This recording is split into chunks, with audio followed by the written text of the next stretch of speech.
Okay, good morning, everybody. Hope everybody is well. Happy Thursday for those that are here live. Happy whatever day week it is for you. Thanks so much for joining us on the Boost. Oh, it is so great to have you on. We've been getting into this world of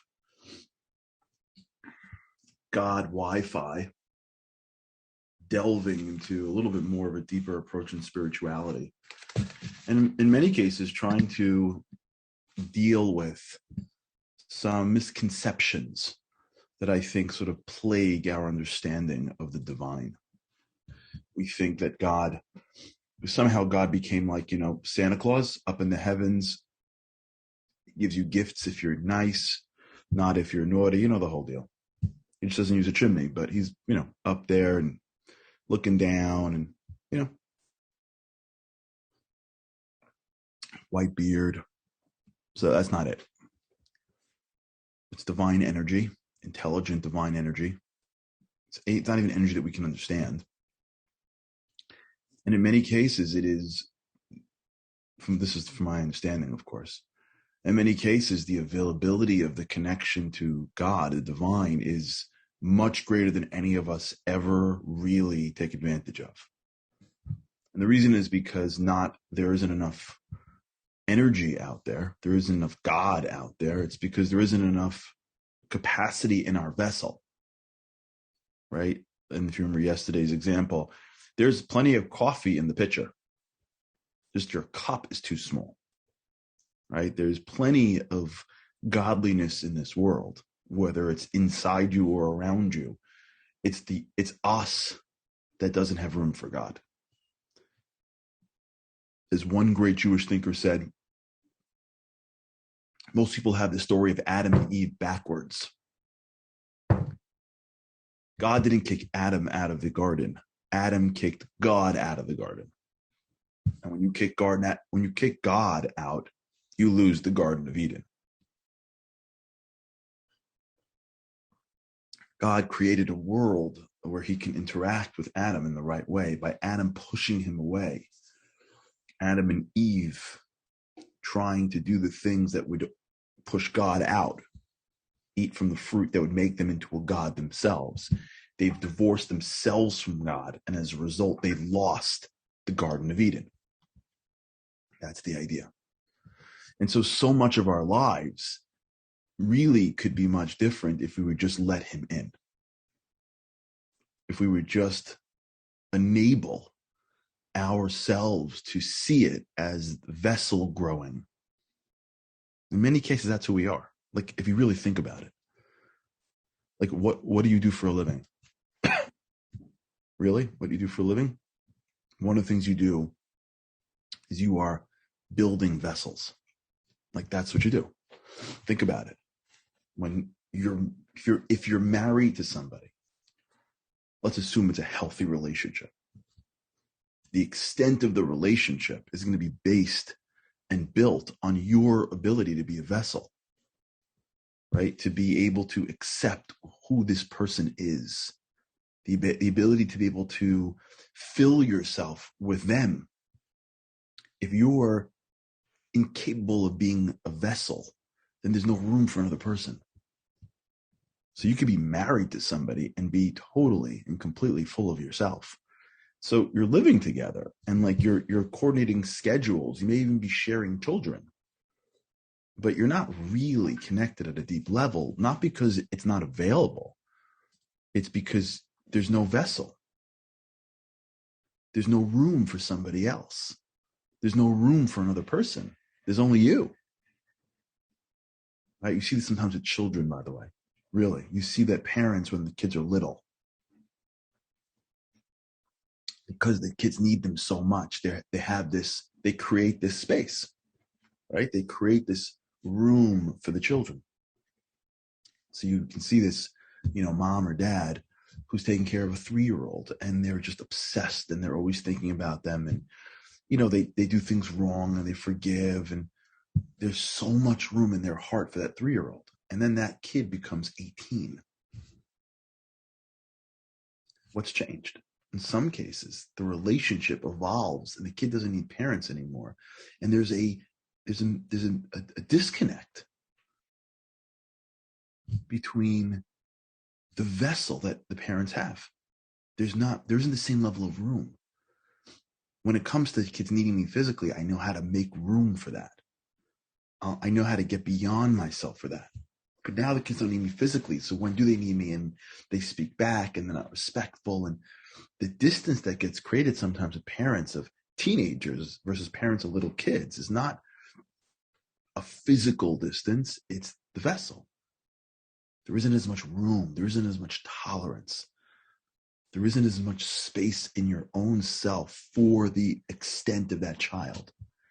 And maybe there's enough room for a little kid with little problems, but there isn't that much room for a big kid with that big problems. So as the kid starts to graduate from little kid, little problems to big kid, big problems, sometimes the parents don't continue to grow in their ability to have space for that kid.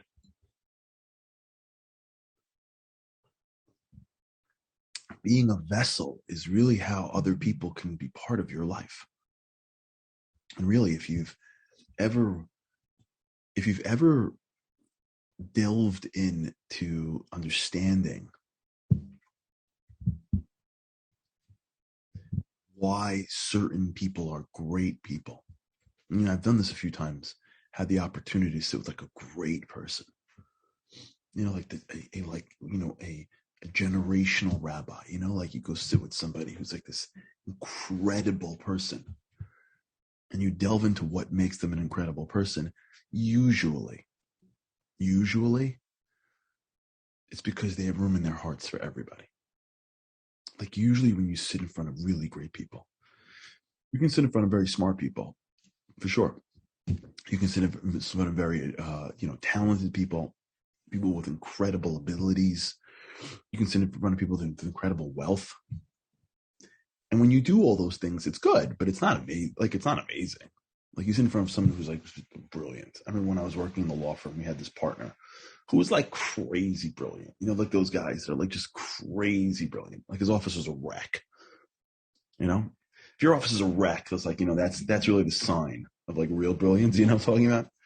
You have to have a messy office to be brilliant. If your office is clean, you could be like really, really smart. You know what I'm talking about? You know the profile here? You guys with me? Like you have a clean office, you could be like really, really smart, but you can't be like off the charts brilliant unless you've got like papers everywhere and books open and a sweater on the back of your chair. You with me? So there's a guy like that. And in the firm that I started with, he was like this guru of whatever. And I remember working with him on a couple of deals. The guy was brilliant. Like he was like off the charts. I was impressed. Like I knew everything at one point, to be honest. To be honest, so we're straight here. Well, tell you a story. I remember one time I went into his office we were working on a contract together, and his secretary had somehow erased it by mistake.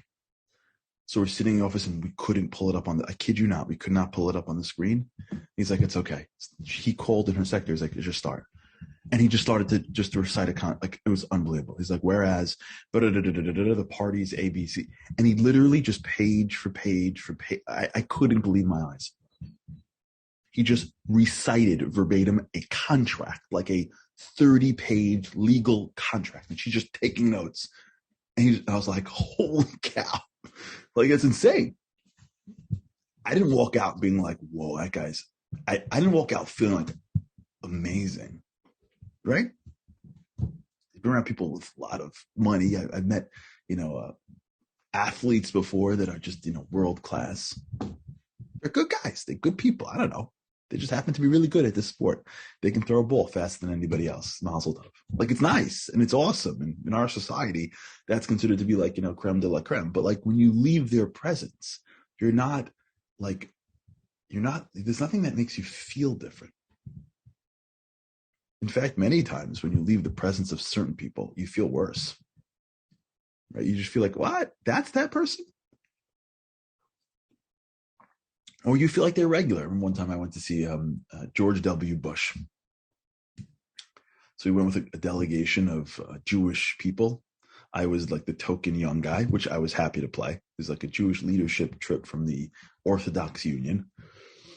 And I was like, there's one or two young in quotes people. I'll never forget we met him, and I remember being like, he seems like a regular dude. Now he happened to probably been a regular dude, but like he seems like a real regular dude. Like I remember walking out being like, wow. Like I remember the anticipation to meet the president was amazing, but the actual meeting of the president, like when you speak to the man, it was fine. Like he was fine. You realize that, wow, he does put on his pants one leg at a time like everybody else. Like that was the experience.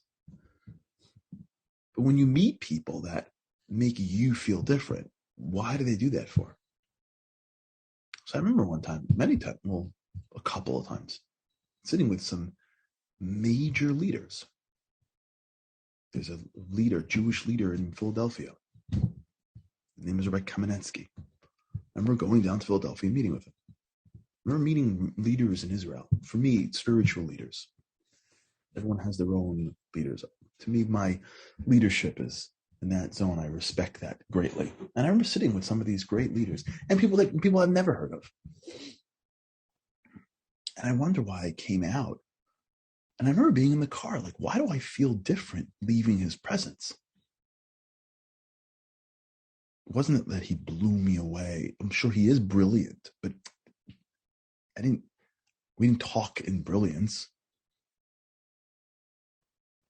And it dawned on me why it was that why I felt different at leaving certain people's homes and certain people's offices.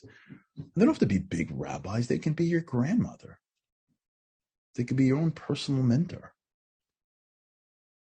It's because when you're with people that are big vessels, and they work on getting themselves out of the way, when they're vessels, there's room for you. And you feel it. You feel you're not talking to someone who's just living for himself or not living for you, right? He could be living for his own family. But when you're with somebody that has got space for you in his heart, you feel it. When you sit with somebody who has space for you in their heart, who has room for you, who is a vessel that's almost an unending vessel, who cares about you, you feel it. You can't articulate it, but you feel it. Because that's what greatness is. Greatness is the ability to have room for as much as you can have room for. Since around us is so much energy, since within us is so much energy, since we are constantly being sandwiched with opportunity, why aren't we more successful? It's because we are in the way. Me, my need to see the world tomorrow the way I saw it yesterday. My need to be right, which means to confirm yesterday's belief, regardless of today's new information. My need to identify with what I identified yesterday with. My need to make sure that I am always as comfortable as possible, which usually stops us from opportunities that require a little bit of discomfort. My need to make sure that someone's worrying about me, which prevents me from worrying more about you. We are in the way from our life. That's how it works. God's like, listen, I made you with me. You have a ray of divine in you. Everything around you is godliness. Everything pulsates with God. Everything. There isn't a blade of grass that doesn't have the underlying core of godliness. Everything around you is godliness. Everything inside you is godliness. Everything presented to you is a designed program for your greatness.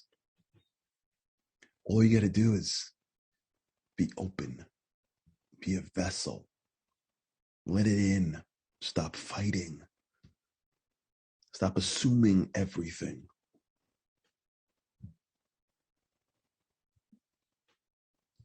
That's the game. That to me is God Wi-Fi. God Wi-Fi is that recognition that I got to be a vessel, because there's a lot of opportunity around me that I want to be inside me. And so when I have space for my wife or my husband, it's not only about me, it's about them too. And I have space for my family, and I have space for my friends, and I have space for God, and I have space for the people, my clients. And when I have space for other people, and when I am presented with a challenge, if I have space to be able to see the challenge in a way that could be good for me, if I recognize and realize that really all I have is 5 minutes in front of me, and so I have to make as much space as possible for the next moment, and not use that for the future, which I can't even get to now. If I am able to do what I can do and create as much space as possible for opportunities for other people, I'm making myself a vessel. And by allowing myself to give to God that which is His, which is everything that's not in front of me, I am making more space for Him in my life, and He infuses, with God's help, more of Him in my life, and stuff happens.